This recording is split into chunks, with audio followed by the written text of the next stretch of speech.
Hey everybody, welcome to our show this week. I'll tell you what, we are back down in Madison with our good friend Brian Zupke from Big B Guide Service, and our special guest today, of course, is Pete Huff from the Best Damn Bait Shop. Hey, I'll tell you what, these guys are no doubt dialed in, and they've got a great perch bite going on. Might even do a little bit of walleye fishing.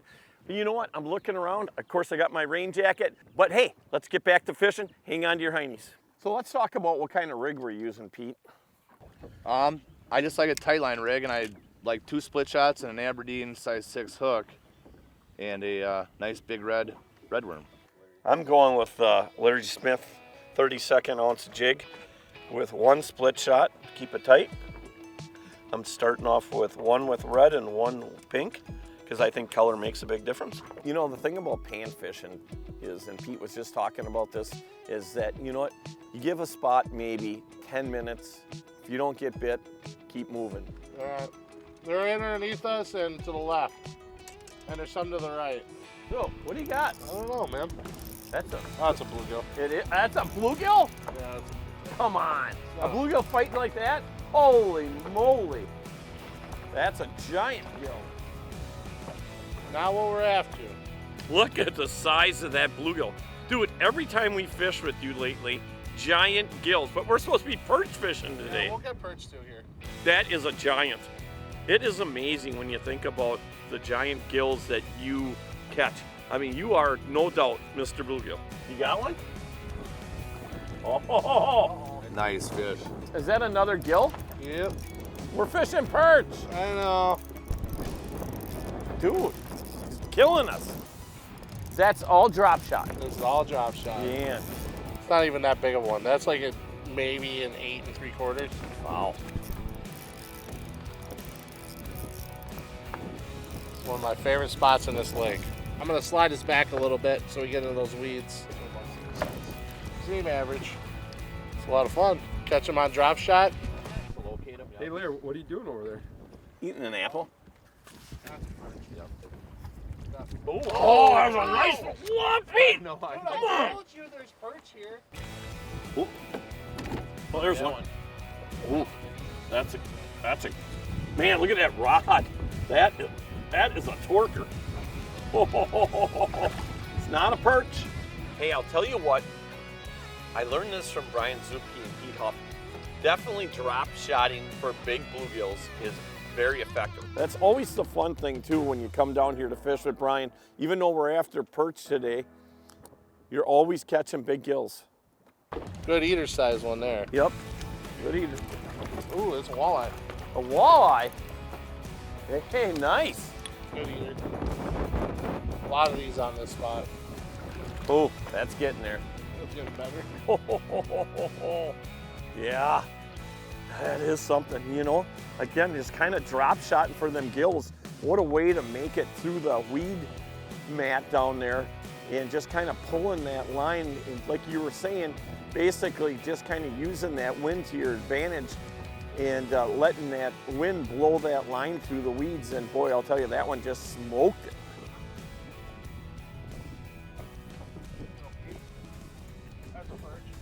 Real nice eater. Nice big male. In here with the bluegills.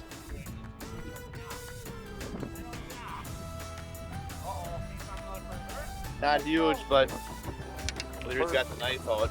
He's going in there. Yeah, you ain't kidding. Right species. Got one on that side now. Line feels like a bluegill.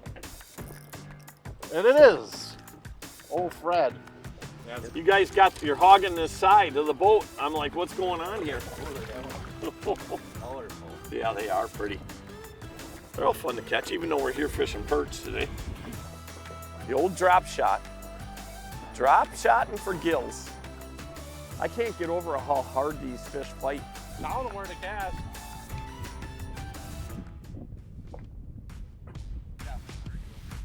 There you go.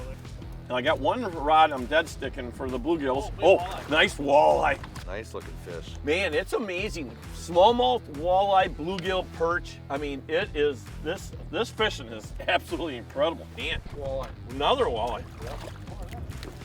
Now we're talking my That one's species, just as boys. long. You know, the cool part is that you're drop shot and you're casting across under these weeds. You pull a couple of bluegills, then you catch a smallmouth, and then you catch a few walleyes. Pete's catching perch. Hey, I'm loving this, Brian. The rain is holding off on us. There you go. Man, these things fight like crazy. Oh, that's a slog. Oh, ho, ho, ho, ho, ho, ho, ho. Let's see him beat. Using that side imaging, and gosh, you can really see Oh, him down there we there. go, There's double. that one. You know, it just, you move them, you know, about 30 yards and it's amazing. Game on. Using electronics, Zoop, let's talk about that. That's everything. Oh, yeah. Look at that hook. Absolutely gone. And again, drop shotting for bluegills, you know. What a great technique. Very effective, especially, you know, and I kind of just adjust mine to how, when I look at the locator, how high I see the weeds come up. I want that hook where it's just sitting about 4 inches above the weeds. So that's how I determine how long my drop shot is going to be, my weight. Absolutely awesome. Watch these rods.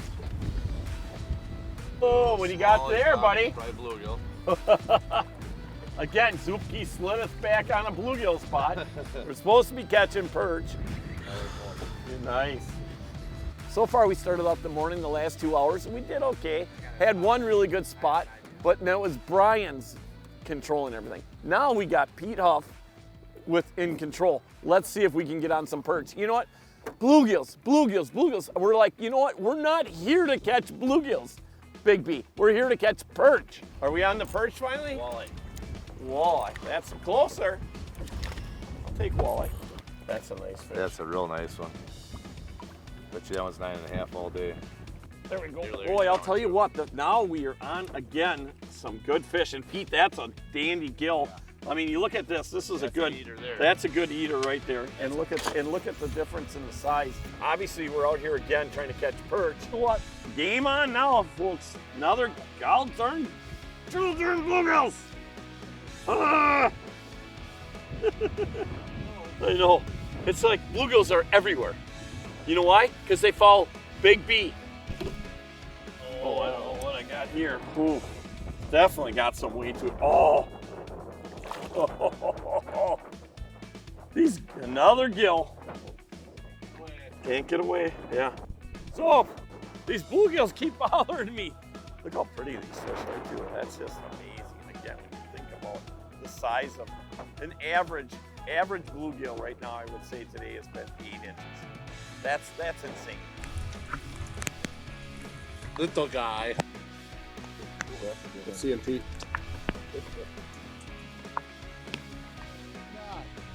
Perch. Oh, a perch. Hey.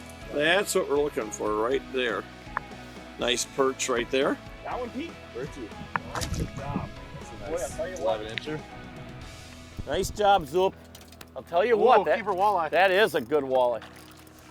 Oh, Flipping your way. yeah, flip Running, him in, coming man. your way. Get him in. That's a nice walleye. Oh, Win some, you lose some. what do you got there now?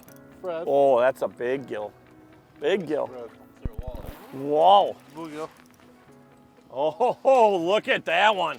Whoa, Chunky dude. head. Man. Hey, I'll tell you what, we actually came out here today fishing perch, and we got maybe about a half a dozen and caught a bunch of walleyes, and the bluegills are just on fire for some reason, and the perch are shut right down.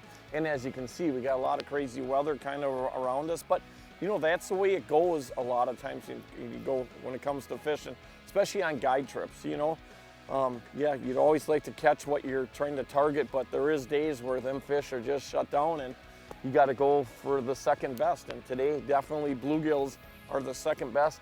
We've definitely got a huge storm coming in here, and we got probably about 20 minutes left to fish, maybe a half hour. And I got a feeling that's going to be the end of the day. So let's take what we can get. Hey, everybody, I'll tell you what, you know, there's no doubt is you're always learning. And I'll tell you, I've learned a lot from Big B. This guy is like incredible when it comes to bluegill fishing or any type of pan fishing. But he got me hooked on drop shotting about a year ago for gills. And what an effective way to catch bigs, and especially big gills. And it's a real simple technique. Basically, what we have here is I've got an Aberdeen hook, and I've basically got it tied in a Palomar knot. And the key is to make sure that that hook, I put a little bit of plastic on there just so you guys could see how the hook lays out. You got to make sure the hook is sitting out to the side of the line. That's the key part right there. So you want to make sure when you tie it, you clinch it down tight, that that hook when you cast is hanging out like that. Normally, otherwise what's going to happen if it's not, the hook is going to lay down flat against the line like this, and it's just, you're not going to achieve what you want to achieve. It's not a natural presentation. It's got to sit out horizontal. So make sure you can try to get that hook. The more horizontal you get that hook to sit, the more productive it's going to be. The other key thing is that you can buy regular drop shot weights, but I like to just make it real simple. So what I do is I'm basically using 6-pound test here, and what I do is I tie a couple knots on the bottom of the line right here. Once I determine how far I want my weight in the hook separation. And basically what I do is I just pinch the split shot down there and pull it down, and it clinches down. So it's real simple. Now what we were doing today, we were basically fishing these gills still on beds, so they really weren't in the thick weeds. So keeping it tighter to the bottom was definitely key.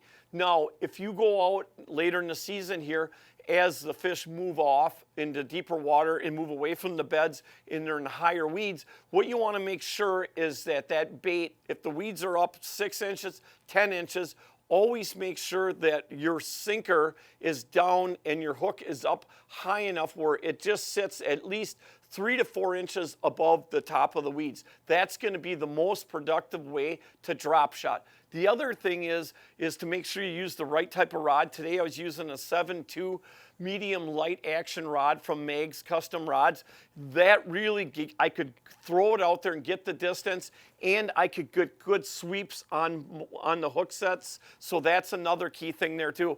You know, if it really is super windy out or you get into really deep water, then what I'll do is I'll actually go to like a 4-pound diameter super braid line. So I've got a little bit more sensitivity, less stretch, especially in the deeper water or if it's super windy. That's the key. Otherwise, I'm just going straight mono if you just have no wind or an average wind. And today we were fishing in anywhere from 6 to 10 feet of water. But once you start getting in that deep water, you know, anything that's over 10 foot, then I typically will switch to the super braid line. Again, trying to be more productive and to catch more fish. No doubt drop shotting for bass has been done forever, but it's kind of a new technique when it starts coming out to fish and panfish, and I learned this from Big B, and it's very effective. So hope you guys like our video today. Remember, what a great day it is to be live.